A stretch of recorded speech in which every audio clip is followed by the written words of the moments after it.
ಈ ಮೈಸೂರು ಡಿಸ್ಟ್ರಿಕ್ಟ್ನಲ್ಲಿ Indian academy of doctor Leelavathi ಅವರಿಗೆ ವೆಲ್ಕಮ್.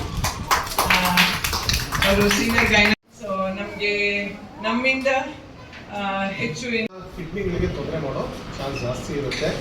ಆದಾಗ್ಯೂ ಆಕಳಿನ ಹಾಲಲ್ಲಿ ಅಲರ್ಜಿ ಆಗೋ ಚಾನ್ಸಸ್ ಜಾಸ್ತಿ ಇದೆ.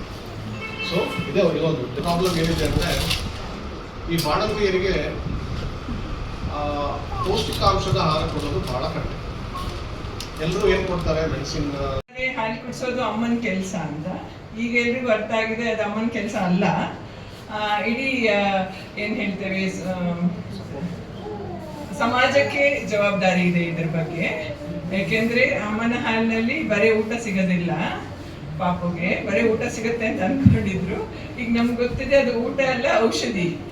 ಊಟ ಜೊತೆಯಲ್ಲಿ ಔಷಧಿ, ಮತ್ತೆ ಪಾಪುಗೆ ಒಂದು ಸಿಗ್ನಲ್ ಕೊಡುತ್ತೆ ಅದು, ನೀನ್ ಹೀಗಿದೆ, ನೀನ್ ಸಂತೋಷವಾಗಿರು ಎಲ್ಲಾನು. ಸೊ ಈಗ ಅಮ್ಮ ಸಂತೋಷವಾಗಿರ್ಬೇಕು, ಆರೋಗ್ಯವಂತಲಾಗಿರ್ಬೇಕು, ಆಕೆ ಇಷ್ಟಪಡ್ಬೇಕು ಹಾಲು ಕುಡಿಸ್ಬೇಕು ಅಂತ.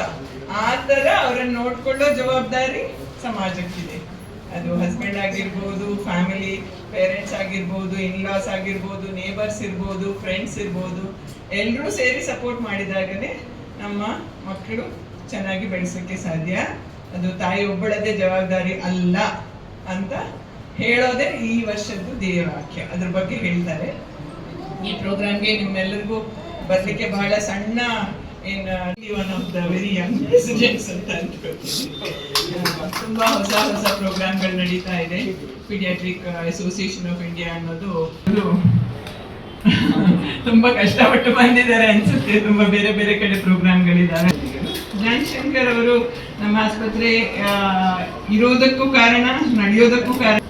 ಇಲ್ಲಿರುವ ಎಲ್ಲ ತಲೆನೋವುಗಳನ್ನು ತಾನೇ ತಗೊಂಡು ಆಸ್ಪತ್ರೆ ಈ ಲೆವೆಲ್ಗೆ ಬರ್ಲಿಕ್ಕೆ ಜ್ಞಾನಶಂಕರೇ ಕಾರಣ ಅಂತ ಹೇಳಿದ್ರೆ ಅದರಲ್ಲಿ ನಮ್ಮ ಸ್ವಾಗತ. ಡಾಕ್ಟರ್ ತ್ರಿಯ ಸೀನಿಯರ್ ಪೀಡಿಯಾಟ್ರಿಷಿಯನ್ ಆಗಿದ್ದಾರೆ, ಅವರಿಗೆ ಸ್ವಾಗತ. ಈ ಆಸ್ಪತ್ರೆಯ ನರ್ಸಿಂಗ್ ಕಾಲೇಜ್ನ ಲೆಕ್ಚರರ್ಸು, ಟೀಚರ್ಸ್ ಆಗಿರುವವರು. ಒಂದು ಸ್ಕಿಟ್ಟು ಇದೆ ನರ್ಸಿಂಗ್ ಕಾಲೇಜ್ನ ಮಕ್ಕಳಿಂದ, ಒಂದು ಸಣ್ಣ ಕಿರು ನಾಟಕ ಮಾಡಿ ತೋರಿಸ್ತಾ ಇದ್ದಾರೆ. ಸೊ ಅವರಿಗೂ welcome. Welcome all of you, including all the staff. I have to thank Mahadevaya. Thank you.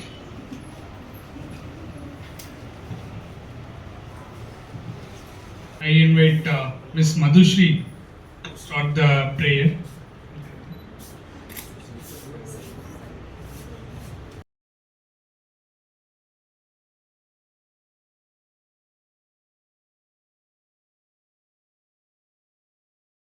ಒಂದು ವ್ಯವಸ್ಥೆ ಕಲ್ಪಿಸ್ಕೊಡೋದು, ಮತ್ತು ಅವರಿಗೆ ಫ್ಲೆಕ್ಸಿಬಲ್ ವರ್ಕಿಂಗ್ ಅವರ್ಸ್. ಅಂದರೆ ಈಗ ಸರ್ಕಾರ ನಿಯೋಜಿಸೋದು 8 ಅವರ್ಸ್ ಆದರೆ ಅವರಿಗೆ ಸ್ವಲ್ಪ ಕಡಿಮೆ ಅವಧಿಯಲ್ಲಿ ಅವರಿಗೆ ಕೆಲಸ ವಹಿಸೋದು, ಮತ್ತು ಸಹೋದ್ಯೋಗಿಗಳ ಒಂದು ಏನು ಹೇಳ್ತೀವಿ ಸಪೋರ್ಟ್, ಇದು ಈ ವರ್ಷದ ಥೀಮ್.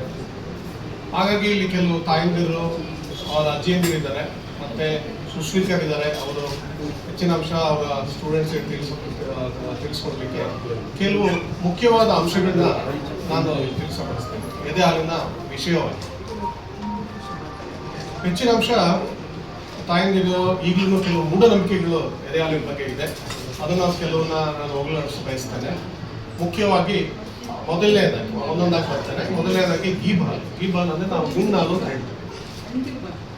ಆ ಗಿಣ್ಣಾಳಿನ ಮಹತ್ವ ಈಗ ಹೆಚ್ಚಿನ ಅಂಶದ ಜನರಿಗೆ ಗೊತ್ತಿಲ್ಲ.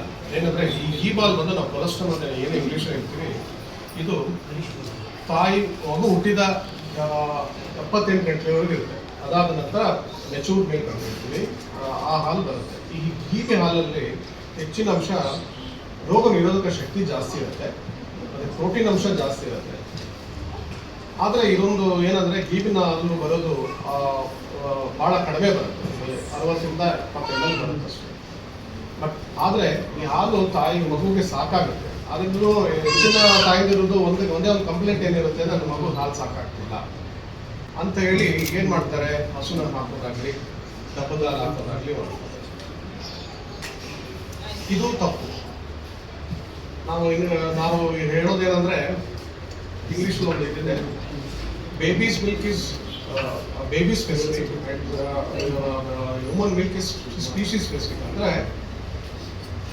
ತಾಯಿಯ ಮಗುವಿನ ಹಾಲು ಆ ಮಗುಗೆ ಸೂಕ್ತ, ಹಸುವಿನ ಹಾಲು ಆ ಆಕಳಿಗೆ ಸೂಕ್ತ ಅಂತ.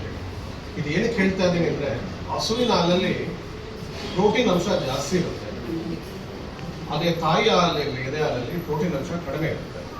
ಇದು ದೈವದತ್ತವಾಗಿ ಬಂದಿರೋದು ಒಂದು ಉದ್ದೇಶ. ನೀವು ನೋಡಿರ್ಬೋದು, ಹುಟ್ಟಿದ ಆಕಳು ಒಂದು ಗಂಟೆಯಲ್ಲಿ ಎದ್ದಿಲ್ಲತ್ತೆ, ಆದರೆ ಮಗು ನಡಿಲಿಕ್ಕೆ ಎಷ್ಟು ಬೇಕು, ಎಷ್ಟು ದಿನ ಬೇಕು? ಮಿನಿಮಮ್ ಒಂದು ವರ್ಷ ಬೇಕಾಗುತ್ತೆ. ಆಕಳಿನ ಆಯಸ್ಸು ಎಷ್ಟು? 20 ವರ್ಷ. ಮಗುವಿನ ನಮ್ಮ ಮನುಷ್ಯರ ಆಯಸ್ಸು 70ರಿಂದ 80 ವರ್ಷ. ನಮ್ಮದು ನಾವು ದೇಹದ ಬೆಳವಣಿಗೆ ನಿಧಾನ, ಆದರೆ ಬುದ್ಧಿಯ ಬೆಳವಣಿಗೆ ಬೇಕಾಗುತ್ತೆ. ಸೊ ಆಯಸ್ಸು ಕಡಿಮೆ ಇರೋದ್ರಿಂದ ಆಕಳಿಗೆ ಪ್ರೋಟೀನ್ ಅಂಶ ಜಾಸ್ತಿ ಬೇಕು. ಹಾಗಾಗಿ ಆಕಳಿನಲ್ಲಿ ಪ್ರೋಟೀನ್ ಅಂಶ ಜಾಸ್ತಿ ಇದೆ.